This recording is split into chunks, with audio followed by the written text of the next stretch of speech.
예, 금요일 묵상의 시간입니다. 누군가 순종해서가 아니라 내가 함께 순종할 때 역사가 이루어진다. 누군가 순종해서가 아니라 내가 함께 순종할 때 역사가 이루어진다. 자, 이런 제목으로 이번 주간 마지막 묵상 함께 나누겠습니다.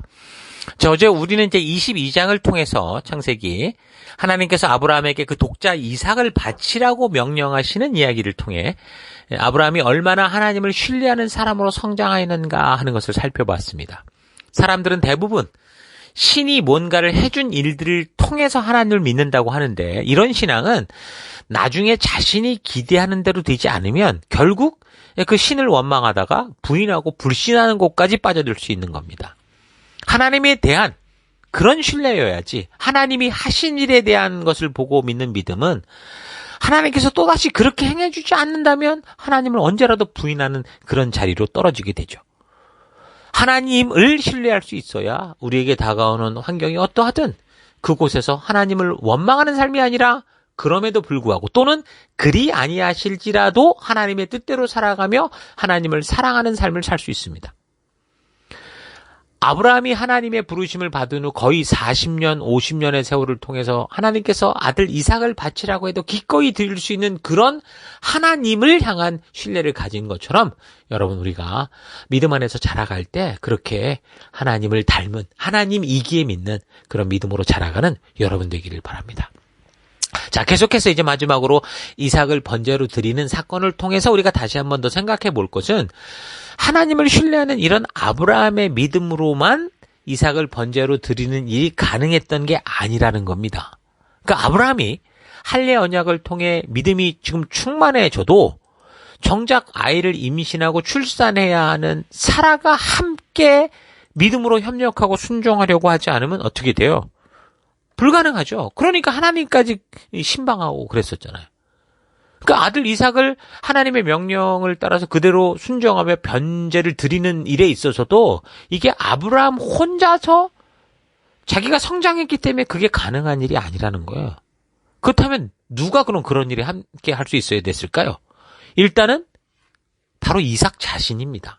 그러니까 아브라함이 아들 이삭을 제물로 드리는 일이 가능하려면 놀랍게도 그 제물이 되는 이삭의 믿음 또한 중요했다라는 거예요.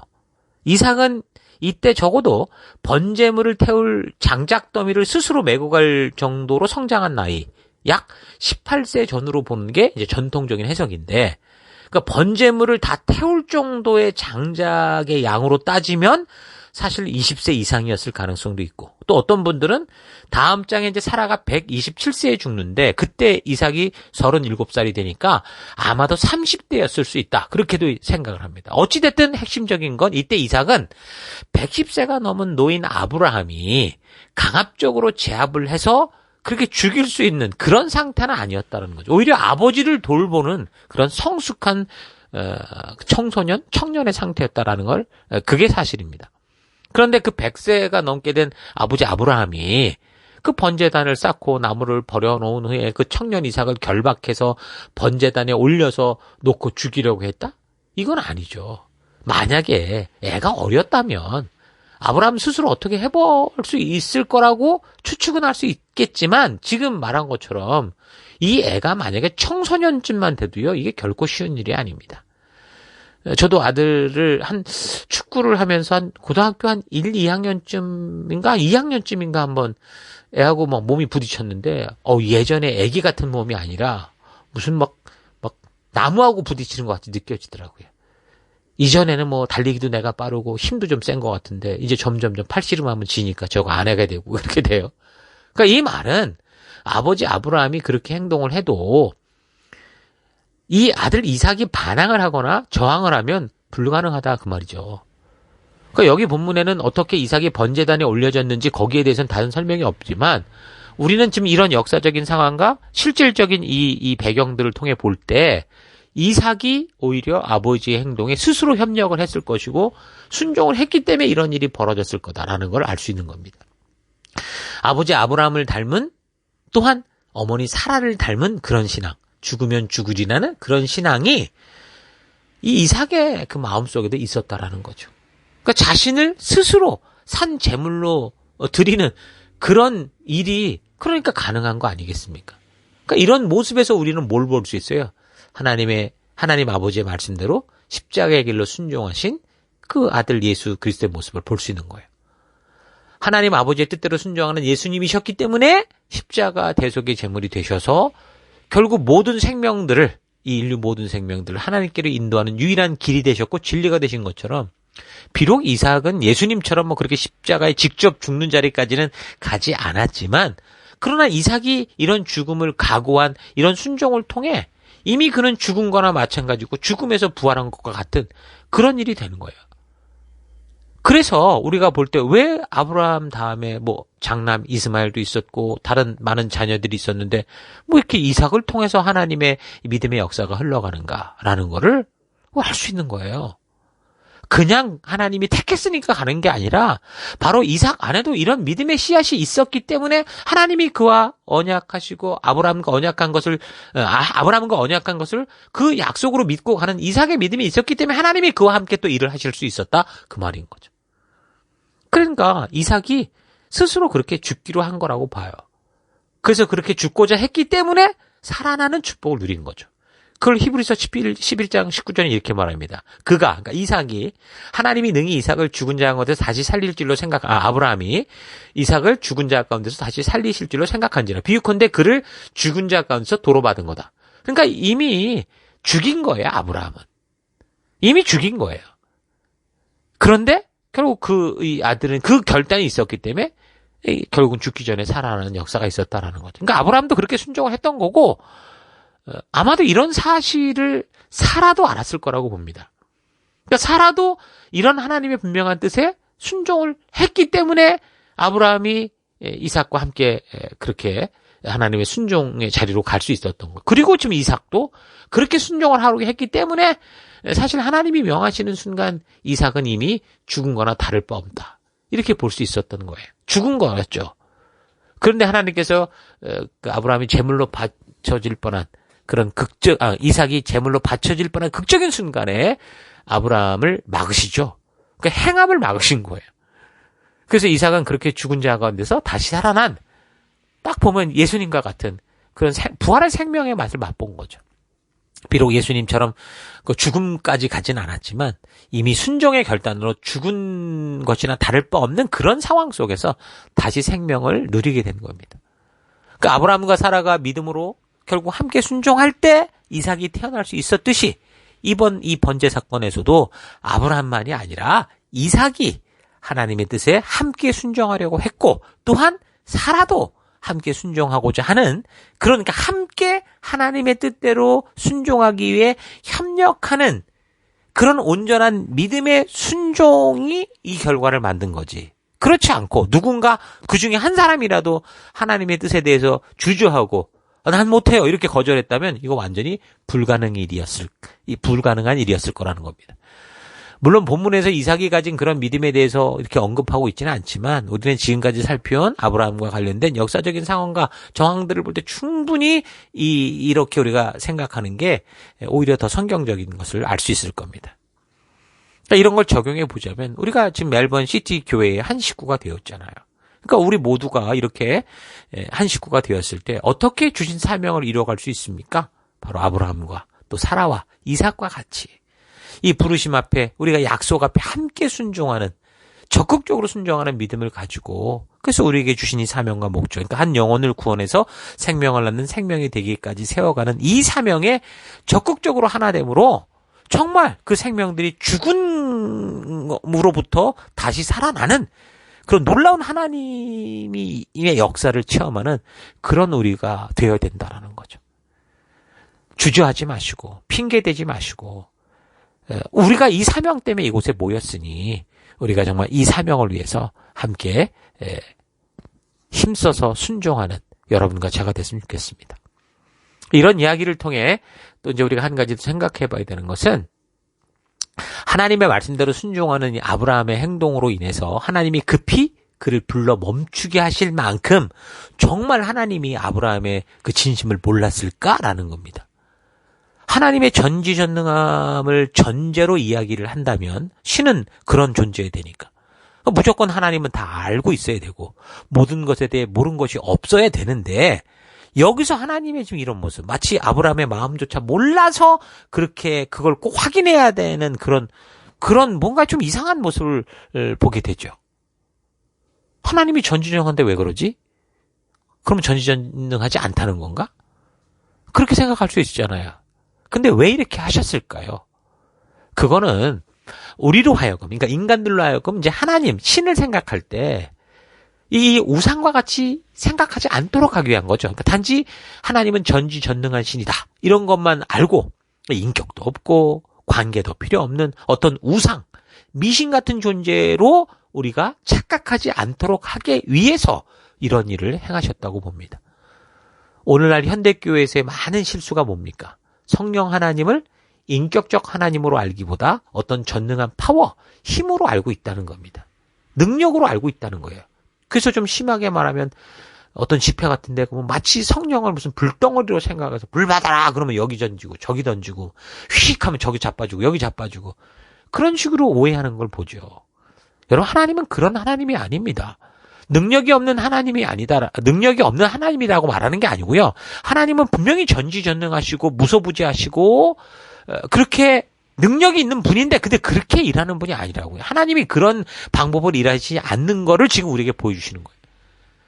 근데 그런 하나님을 파워로만 보게 되는 경우 어떻게 됩니까? 대부분 미신과 우상 속에서나 존재하는 그런 사람들의 상상의 그런 일들이 벌어지는 거예요. 교회 안에서도 하나님을 이렇게 오해하면, 능력으로만 오해하면 이상한 짓들을 하게 돼 있어요.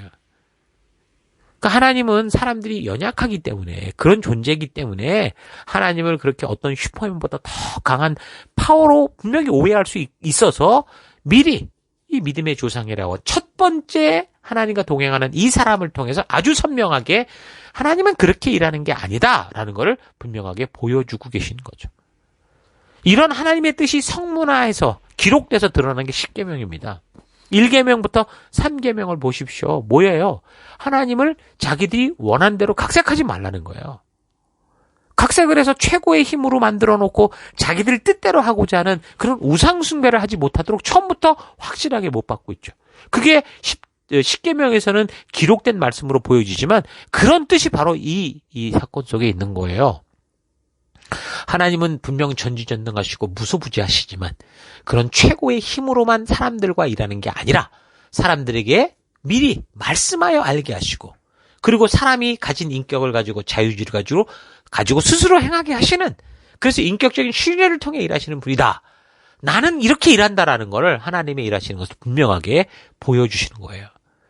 여러분, 지난 주간 우리가 성경이 보여주는 믿음에 대해 성경대로 하는 게 아니라 오히려 우리의 열정과 과잉 충성으로 하나님을 너무 극대화시켜서 하나님의 강하고 전능하심을 알리려고 너무 과대포장하는 믿음이 부작용을 가져온다라고 얘기했던 거 기억나시죠? 여기도 마찬가지입니다. 하나님은 무한한 능력을 가지고 계셔도 자기 절제를 통해, 약속을 통해 일하시면서 전능하심에도 불구하고 마치 아브라함의 진심을 모르는 것처럼 그가 순종으로 행하는 것을 보시고 그 믿음을 칭찬하려고 하고 있어요. 그러니까 하나님은 지금 어떻게 일하시는지 보여주고, 그런데 오늘날 우리는 어떻습니까? 너무 전능하고 무한한 하나님의 능력만을 강조하다 보니까 이런 본문을 만나면 헷갈리는 거죠. 혼란스럽죠. 하나님이 이러면 안 되는데? 그러니까 하나님의 하나님 되심을 오해하게 되는 거예요. 그 무리한 해석을 하게 되는 거고요. 자, 그러니까 여러분들이 지금까지 들어왔던 믿음이 무엇이고 어떤 게 좋은 믿음인지, 그리고 하나님이 어떤 분이시고 어떻게 일하시는 분인가라는 것을 여러분 바르게 이런 사건들 통해 점검할 수 있어야 돼요. 그래서 그동안 과제 포장이 돼서 성경이 진짜 이렇게 보여주는 것과는 다른 인간의 욕심이 더 많이 들어간 그런 잘못된 믿음의 오해들을 잘 발견해서, 여러분, 예수님께서도 그래서 이거 오해를 다 풀러오신 거 아니에요? 그 괜한 그 율법들을 가지고 그냥 이상한 종교를 만들어 놓으니까 다 내려놓게 하신 거 아니에요? 그러니까 예수님이 내려놓게 하신 그 거짓된 신앙과 율법의 무거운 짐을 또 지고 가려고 하지 말고 이런 사건들을 통해 어떻게 해요? 바른 믿음의 길을 걸어갈 수 있는 여러분과 제가 되기를 바랍니다. 하나님은 전지전능하시고 무소부지하시지만 소돔과 고모라의 죄악을 직접 확인하고 정말 심판해야 하는가를 분별하시는 그런 모습을 미리 보여주셨어요. 이게 처음 보여주는 게 아니라 벌써 보이셨어요. 그러니까 하나님은 전지전능하시고 무소부지하시지만 아브라함의 마음에 하나님을 향한 신뢰가 있어서 하나님을 경외하시는가를 보시려고 아들 이삭을 바치라는 명을 따라서 어떻게 아브라함이 행하는가를 통해 하나님의 진심을 분별하는 식으로 일하신다라는 걸 보여주시죠. 그러니까 행함이 없는 믿음, 하나님 눈에 그 행함이 없는 믿음은 믿음이 아닌 거예요. 그러니까 이렇게 일하시는 하나님의 진심을 여러분 바르게 알고 온전하고 말씀으로 올곧은 가치를 따라 정말 그 믿음의 길을 걷는 여러분들 되시기를 바랍니다. 행하는 믿음이 있는 여러분 되기를 바랍니다. 자, 오늘 하루 나는 아브라함이나 사라 그리고 이삭 같은 하나님이시기에 신뢰하고 그 말씀대로 순종하는 그런 믿음을 가지고 살아가고 있었는지, 아니면 기드온과 같은, 도마와 같은 하나님이 뭔가를 증명하셔야만 믿는 그런 믿음을 가지고 살아가고 있었는지, 또 더 나아가서 혹시나 가룟유다와 같은 자기 뜻대로 되지 않으면 그건 구세주도 아니라고 하는 믿음을 가지고 살고 있지는 않은지 차분히 되돌아볼 수 있기 바랍니다. 이 세상에서 하나님의 자녀들이 살아가는 길에는 어떤 한 사람의 믿음으로 말미암아 다른 사람들이 어떠하든 모든 것이 다 이루어지는 그런 일은 없습니다. 오직 한 분, 우리 주 예수 그리스도만이 홀로 순종하여 걷는 길을 통해서 구속의 역사를 이루셨을 뿐, 그를 믿고 살아가는 모든 성도들은 하나님이신 그 뜻을 이루며 살아가기 위해서 함께 각자의 위치에서 목숨을 건 순종, 죽으면 죽으리라는 순종의 삶이 반드시 있어야 됩니다. 그런 아브라함과 사라가 함께 하나님이 자손을 주시겠다고 하신 말씀대로 살고자 할 때 이삭이라는 약속의 아들을 볼 수 있었고, 아브라함과 사라 그리고 이삭이 하나님의 말씀대로 살고자 순종하며 나아갈 때 비록 독자 아들이라도 기꺼이 하나님께 드릴 수 있는 그런 하나님도 인정하는 믿음의 열매를 맺을 수 있었던 겁니다. 마찬가지로 우리 교회 속에서 우리는 하나님이 부탁하신 생명 낳는 생명을 세우는 믿음의 길을 걷고 있는데, 이 일을 온전히 이루기 위해서 먼저 우리 헌신된 리더 한 사람 한 사람이 죽으면 죽으리라는 결단을 가지고 순종의 길을 걸어야 될 것이고, 또한 우리 성도 한 사람 한 사람 모두가 함께 우리에게 주시는 이 영혼 한 사람 한 사람을 소중히 섬기며 우리 하나님의 진심을 전하고자 하는 열정과 눈물의 기도와 헌신이 있어야 되는 겁니다. 그래야 교회가 온전히 서갈 수 있어요. 자, 이런 사실 잊지 마시고 여러분 가정 안에서, 셀 안에서, 교회 안에서 함께 믿음으로 말씀과 약속대로 순종하는 그런 삶을 통해서 하나님께서 우리를 통해 당신의 약속을 이루시고 하늘에서 이루어진 뜻을 이 땅에서도 성취해 가시는 놀라운 역사를 보는 여러분과 제가 되기를 주의 이름으로 축원합니다. 자, 오늘 하루도 힘내십시오. 잠시 기도하겠습니다. 하나님, 하나님의 전능하신 역사를 보기 위해 이삭과 같이 내 자신 스스로도 죽으면 죽으리라는 믿음을 가지고 살아가야 되는데, 리더가 하겠지, 목사가 하겠지, 누군가 하겠지 하면서 다른 이들 핑계 삼아 내가 지금 순종해야 되는 이런 이 부르심을 미루고 거절하며 살아온 삶을 회개합니다. 하나님께서는 전능한 능력으로 우리에게 직접 일하시는 게 아니라 인격적 믿음과 신뢰를 가지고 순종하는 사람을 통해 일하고 계신다라는 거 잊지 않고, 그래서 그 전능하신 하나님께서 순종하는 우리를 통해 충분히 전능한 능력을 행하시도록 말씀과 약속대로 순종하는 믿음의 길을 걷기 원합니다.